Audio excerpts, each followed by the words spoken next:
आपका इस पर पॉइंट ऑफ व्यू? देखिए राजीव जी, मुझे ऐसा लगता है ये उसी प्रकार का जुमला है जैसा जुमला हमने 2013 में सुना था कि सबको 15 लाख मिलेंगे और 2 करोड़ नौकरियां हर साल मिलेंगी। देखिए, बहुत सारी घटनाएं इस समय हो रही हैं जिसमें ये जो जिस प्रकार की इनकी रणनीति है उसका पर्दाफाश हो रहा है। कम से कम 15 दिन इन्होंने चर्चा के विषय को बदल दिया है। आपने देखा होगा जो कनाडा के राजनयिक हैं उनको किस प्रकार से बुलाया गया, किस तरह तमतमाते हुए वो ऑफिस से बाहर निकले और उन्होंने अपनी कार का दरवाजा बंद किया।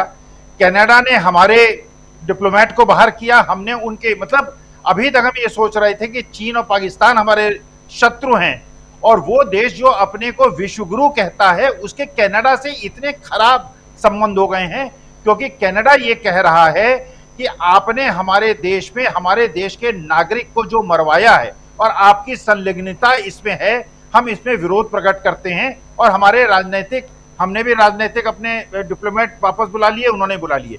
ऑस्ट्रेलिया ने भी ये कहा कि उनके यहाँ मंदिरों के अंदर जो तोड़फोड़ हुई है, जो घटनाएं हुई हैं, उसमें आप ही के लोग तत्व इसमें इन्वॉल्व हैं। आपने देखा जिस प्रकार आज गडकरी जी जब मोदी जी आए उठ के खड़े नहीं हुए। आपने आज की तारीख में देखा कि जो सिंधिया साहब हैं, श्रीमंत जी, वो सोनिया जी के बगल में जाके बैठ गए।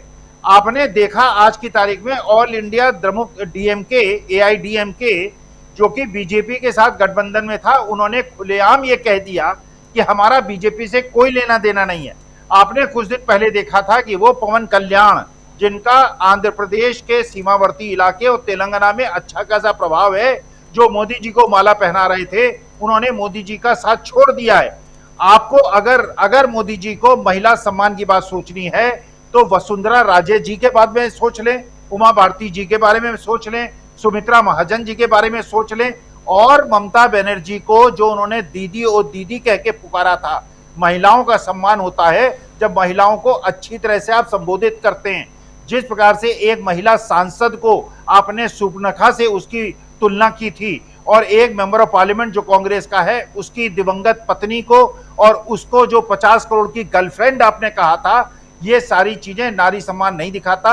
और राजीव जी, मैं ये भी मानता हूं अगर नारी सम्मान शुरू होता है तो घर से शुरू होता है। जो अपनी मां का सम्मान न करे, जो अपनी पत्नी का सम्मान न करे, उसे नारी सम्मान की उम्मीद रखना मेरे ख्याल से बेफजूल है। तो मैं ये मानता हूं ये उसी प्रकार का जुमला है, सबको 15 लाख रुपए मिलेंगे, 2 करोड़ नौकरियां मिलेंगी। वास्तविकता ये है विदेश नीति में भी हमारा बुरी हालत हो रखी है, अर्थनीति में भी बुरी हालत हो रखी है, आपसी जो विभेद हमारे यहाँ पैदा हो गया है उसमें बुरी हालत हो रखी है। तो आज की तारीख में कम से कम 15 दिन के लिए इन्होंने आप लोगों को एक ऐसा टॉपिक दे दिया है जिससे सीएजी को आप डिस्कस न करें। आप जो तमिलनाडु के अंदर हो रहा है, आंध्र प्रदेश के अंदर हो रहा है, जो हर जगह बीजेपी टूट रही है, उसको डिस्कस करना करें। 15 दिन के लिए विषयांतर तो मोदी जी ने सफलतापूर्वक कर लिया है। जी, विषयांतर कर दिया। हेडलाइन मैनेजमेंट, कल भी हम लोग चर्चा कर रहे थे, हेडलाइन मैनेजमेंट में मोदी सरकार माहिर है और वो मैनेजमेंट हम यहाँ देख जाने वाला है राज्यसभा में। इसके बाद आखिरी दिन क्या लगता है आपको कि चलिए एक लेकर के आगे फिर हम देखेंगे क्या, या हमको इंतजार करना पड़ेगा अब विंटर सेशन का, या गणेश चतुर्थी के दिन चूंकि हमको नए भवन में जाना था और कुछ ऐतिहासिक कार्य कर लें? तो कह भी रहे थे प्रधानमंत्री नरेंद्र मोदी अपने भाषण में कह रहे थे कि ये ऐतिहासिक अवसर है और इसमें कुछ ऐतिहासिक काम करना चाहिए। और एक काम वहां उन्होंने कहा भी कि एक काम जो वर्षों से लंबित था, शायद ईश्वर ने उसके लिए मुझे ही चुना। ईश्वर के एक रूप को भी अपने आप को प्रकट कर रहे हैं कि ईश्वर ने उनको चुना और वो काम जो है वो महिला आरक्षण का है। तो इन सबको अगर देखा जाए तो ये जो गोल गोल बातें हैं, इससे क्या देश की जनता को सचमुच फायदा होता हुआ दिखाई दे रहा है? और सबसे बड़ी बात कि ये 3 दिन के बाद, कल परसों 2 दिन के बाद तीसरा दिन, उसको कैसे देखा जाए? या तीसरा दिन बस 4 बिल और जो बिल हैं अभी जो लिस्ट में हैं उन सबको ला करके उसके बाद में ठीक है अब हो गया, अब विंटर सेशन का इंतजार करें? कैसे देखते हैं आप? देखिए राजीव जी, पहला तथ्य तो ये है हमारे देश की जो प्रथम नागरिक हैं, आपको किसी भी कार्यक्रम में वो क्या दिखाई दी? आपको जब महिला प्रतीकात्मक, आप ये कह रहे हैं कि महिलाओं को सम्मान देना है, उनको आरक्षण देना है, उनको आगे बढ़ाना है, तो देश की जो प्रथम नागरिक हैं, क्या आपको कहीं दिखाई दी? नहीं दिखाई दी। आपने ये देखा कि आज संसद भवन में जो प्रथम पंक्ति में लोग बैठे थे, उसमें कितनी महिलाएं आपको दिखाई दी? अगर आप प्रतीकात्मक रूप से महिलाओं को ही बिठा लेते, केवल इसलिए कि ये दिखाने के लिए हम महिलाओं का सम्मान करते हैं, डायस पे जितने लोग बैठे थे उसमें आपको कोई महिला दिखाई दी क्या? इसका मतलब यह है कि द्वितीय तृतीय पंक्ति में तो महिलाएं बैठी हैं, प्रथम पंक्ति में महिलाएं बहुत कम। दूसरी बात आप ये देखिए कि जो आप रिप्रेजेंटेशन की बात कर रहे हैं, उस रिप्रेजेंटेशन में आपने पूछा कि आखिरी दिन मोदी जी क्या कर सकते हैं। मुझे लगता है, देखिए, अब कल्पना ही दौड़ा सकते हैं, असलियत तो मुझे पता नहीं वो क्या करेंगे, क्योंकि मोदी जी के अलावा तो कोई जानता नहीं मोदी जी क्या करना चाह रहे हैं। हो सकता है कि वो ये कहें कि महिला सम्मान देने के लिए, उनको आरक्षण देने के लिए मैं प्रधानमंत्री का पद छोड़ रहा हूं और किसी महिला को प्रधानमंत्री का पद अगले 8 महीने के लिए सौंप रहा हूं।